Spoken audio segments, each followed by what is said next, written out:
to our Path to the Plate adventure, day number 12. Let's take a look and see what our chicks look like today.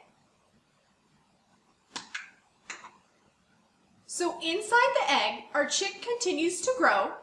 The feathers continue to appear. It's getting longer in its neck and its legs. And now the chick is almost half the size of our egg. Today is the perfect day to do something called candling. There's no candles involved, but this technique allows us to see inside the egg.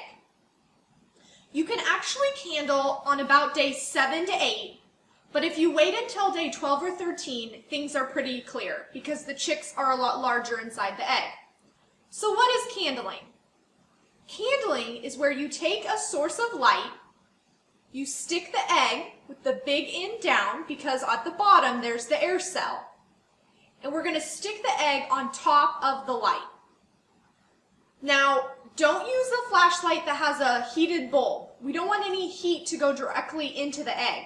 Use something with like an LED light bulb, or you can go to Amazon and buy an actual candling flashlight. But a normal LED flashlight will do just as fine. So, we're going to stick our egg on top of the flashlight. We're going to turn out the light so it's dark, and it will actually show up what's inside the egg. Now, not all the eggs are going to be fertilized. Some of them are going to have started to develop, and then something happened and the chick stopped developing. Some of them will be actually day 12 or 13, and will have a large dark area that you know is the chick. It's okay that some of them aren't fertilized. We don't get 100% in nature in probably anything. If you stick the egg on top of your candler and it looks like a salt rock, it's completely porous and yellow and just light, you can see all the way through it, that means that it probably wasn't fertilized and nothing started growing inside. If you see an egg that maybe has a tiny little dark spot, which would be the embryo, and maybe some veins, you can see the veins have started to develop, but on day 12 that's all you see, the chick probably began to develop, and then something happened inside that caused it to stop. That chick is no longer viable.